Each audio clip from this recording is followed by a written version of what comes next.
Hello everyone, I am Ifra, hope you are doing well. तो start करते हैं आज का टॉपिक। आज हम पढ़ने वाले हैं कि जब भी हम कोई भी फंड्स को ट्रांसफर करते हैं एक बैंक से दूसरे बैंक में। देखिए, हमने पढ़ा था कॉन्ट्रा वाउचर के बारे में। तो कॉन्ट्रा वाउचर में हमने देखा था कि अगर हमें कैश को डिपॉजिट करना होता है तो हम एंट्री करते हैं कॉन्ट्रा वाउचर में। अगर कैश को विड्रॉ करना होता है तो हम कॉन्ट्रा वाउचर का यूज करते हैं, या फिर हमें अमाउंट को ट्रांसफर करना होता है इधर इन main cash from one bank account to another bank account. तो इसके लिए हम क्या यूज करते हैं, कॉन्ट्रा वाउचर का यूज करेंगे। इसका शॉर्टकट क्या होता है, F4। तो सबसे पहले अकाउंटिंग वाउचर्स पे आना है। देखिए यहाँ पे तो कॉन्ट्रा वाउचर पहले से ओपन है। आपको क्या करना है, यहाँ से F4 पर आप या तो माउस से क्लिक कर सकते हैं, अदरवाइज क्या करेंगे, आप फंक्शनल कीज में से F4 प्रेस करेंगे, आ जाएगा। अगर आपका ऐसा इंटरफेस नहीं आ रहा है तो आपका क्यों नहीं आ रहा होगा, क्योंकि आपके में सिस्टम में डबल एंट्री मोड जो है वो ओपन हुआ होगा। तो आपको फंक्शनल कीज में से F12 पर एंटर करना है, जिसमें आपका सेकंड ऑप्शन होगा यहाँ पर use single entry mode for payment receipt and Contra voucher. तो उसके लिए आपको इस पर यस करना होगा, तभी आपका सिंगल एंट्री मोड जो है वो ओपन होता है। ठीक है, तो इसको आपको यस रखना है, बाकी किसी भी चीज को नहीं छेड़ना है। कंट्रोल ए से कर देंगे सेव। अब आपका यहाँ पे सिंगल एंट्री मोड सेम ऐसा इंटरफेस शो हो जाएगा कॉन्ट्रा वाउचर्स में। तो यहाँ पे देखिए हम क्या कर रहे हैं, ट्रांसफर कर रहे हैं 5,000 रुपए फ्रॉम एक बैंक से दूसरे बैंक में। तो यहाँ पे मैं आपको लिस्ट ऑफ बैंक दिखा देती हूँ एक बार। लेजर्स पे जाके अकाउंटिंग में लेजर्स डिस्प्ले, देखिए एक बैंक ऑफ बड़ौदा है जिसमें अभी कुछ अमाउंट नहीं है, तो इसमें हम नहीं देंगे, या फिर इसमें हम ट्रांसफर कर सकते हैं। हाँ, ऐसा कर सकते हैं कि इसमें हम ट्रांसफर कर लेंगे। ठीक है, तो यहाँ पे एक बैंक ये ले लेंगे। एक देखिए ICI बैंक है, SBI बैंक है, और सबसे पहले एक्सिस बैंक। तो हमारे यहाँ पे 4 बैंक है, जिसमें से बैंक ऑफ बड़ौदा जो है BOB, इसमें कुछ भी अमाउंट अभी नहीं है, तो हम इसमें ट्रांसफर करेंगे। तो इसके लिए हमें क्या करना होगा, यहाँ पर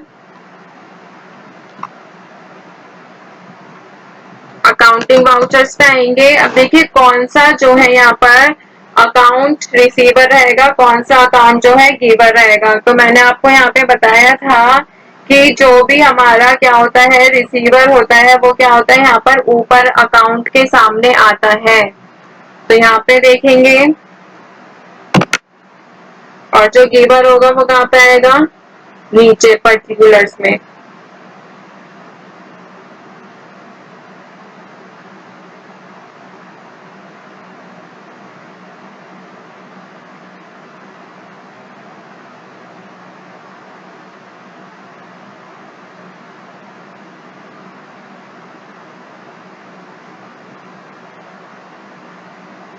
तो यहाँ पे हम क्या लिखेंगे, जिस बैंक में हमें अमाउंट जो है वो ट्रांसफर करना है वो बैंक का नेम यहाँ पे आ जाएगा। बाकी जो दूसरा बैंक होगा जिसमें से करना है वो आ जाएगा नीचे।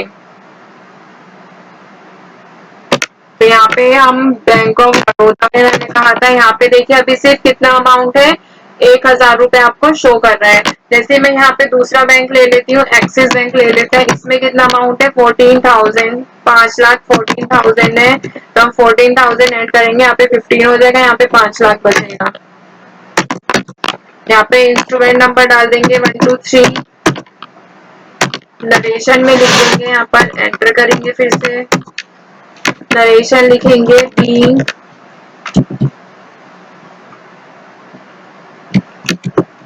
amount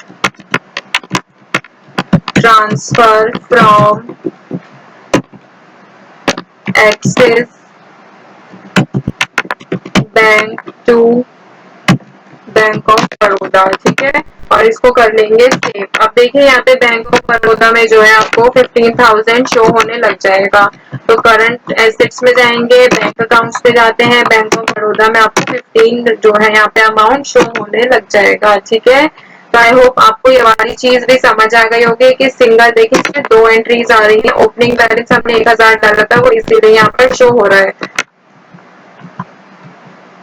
कि कैसे ट्रांसफर करते हैं ये समझ आया होगा। अभी देख लेते हैं कि अगर हमें एक क्या करना होगा, जो हमारे पास बैंक्स हैं उसमें ही ट्रांसफर करना है, मतलब जिसमें पहले से अमाउंट है।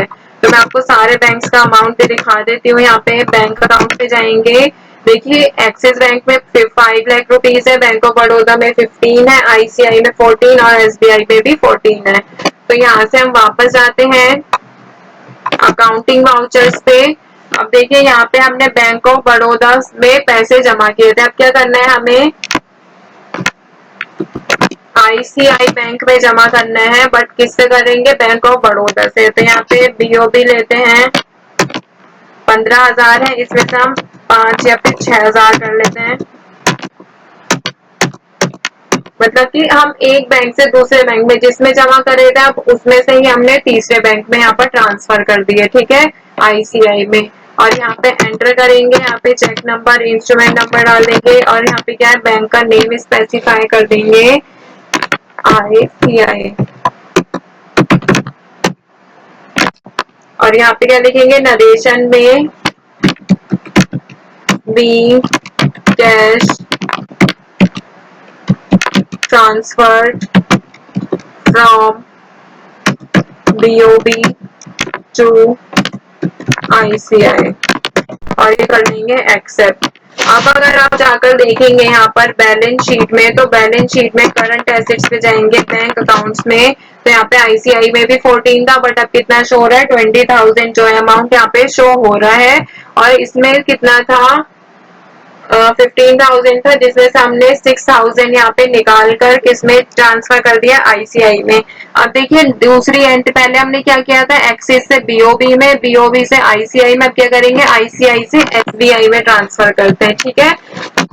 तो यहाँ पे क्या करेंगे अकाउंटिंग वाउचर्स पे जाएंगे, जो भी रिसीवर होता है वो ऊपर आएगा। अभी क्या करेंगे यहाँ पे एसबीआई रिसीवर है, किससे कर रहे हैं आईसीआई से, जिसमें अभी 20,000 रुपए हैं, जिसमें से कि अभी हमने 6,000 रुपए या फिर 4,000 कर लेते हैं, ठीक है। अलग अमाउंट होगा तो ज्यादा जल्दी समझ आएगा, नहीं तो सेम सेम सा लगेगा। यहाँ पे बैंक अकाउंट आपको सिलेक्ट करना होगा, तो यहाँ से आप क्या सिलेक्ट करेंगे, यहाँ पर स्पेसिफाई कर लेंगे। अगर आपकी लिस्ट नहीं आ रही है तो स्पेसिफाई लिख देते हैं यहाँ पे।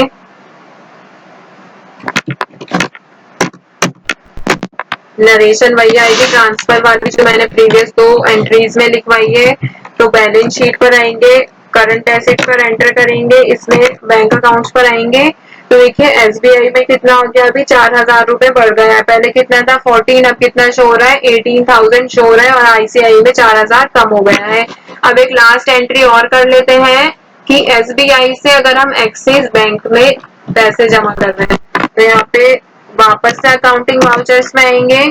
यहाँ पे क्या कहा मैंने एसबीआई से एक्सिस में जमा कर रहे हैं, तो जमा किस में हो रहा है एक्सिस में, एंटर करेंगे। यहाँ पर 5 लाख रुपए इसमें से पहले से है। अब दूसरा बैंक का क्या करेंगे, यहाँ पर एसबीआई, एसबीआई में कितना 18,000 रुपए है, तो मान लेते हैं पूरा 18 का 18,000 इसमें जमा कर रहे हैं, और एसबीआई जो है हम खाली कर रहे हैं कि हम एसबीआई अकाउंट में अब नहीं रखेंगे, हम यहाँ से ट्रांसफर हो रहे हैं।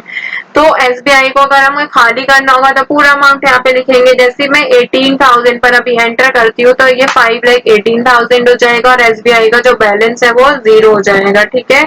तो यहाँ पे एंटर करेंगे, नंबर डाल देंगे यहाँ पे। अब देखिए एसबीआई का बैलेंस जो है बिल्कुल 0 शो हो रहा है यहाँ पर। इसका मतलब क्या है कि एसबीआई जो अकाउंट है हमारा वो 0 खाली हो चुका है, अब इसमें कुछ भी अमाउंट नहीं है। तो यहाँ पर एक्सिस बैंक के लिए आ रहे हैं, यहाँ पे आप बैंक का नंबर डाल सकते हैं।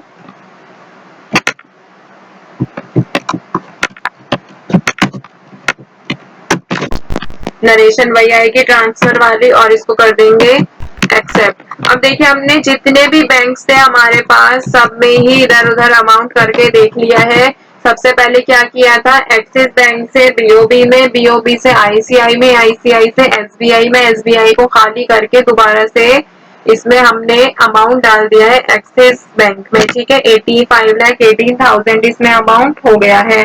तो आई होप आपको ये सारी चीजें जो है क्लियर हो गई होंगी बिल्कुल ही, कि एक बैंक से दूसरे बैंक में अगर हमें सिंगल एंट्री मोड में ट्रांसफर करना होता है तो कैसे करते हैं, ठीक है।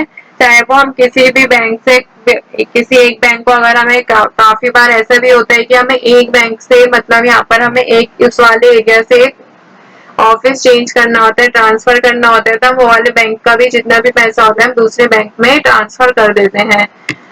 तो हमने इसीलिए कर लिया है यहाँ पर, ताकि किसी की लिमिट भी ना बढ़े और सब में सारे बैंक्स में जो है पैसा भी रहे। तो टॉपिक होता है यहाँ पे कंप्लीट ट्रांसफर ऑफ फंड्स वाला भी, विड्रॉ वाला भी और डिपॉजिट वाला भी सिंगल एंट्री में। अभी बस क्या बचा है, डबल एंट्री मोड है, उसको हम देखेंगे कि उसका यूज कैसे करते हैं, कॉन्ट्रा वाउचर का, कैश डिपॉजिट का और कैश विड्रॉ का या फिर ट्रांसफर का डबल एंट्री मोड में। टॉपिक होता है यहाँ पे complete. Stay tuned and thank you.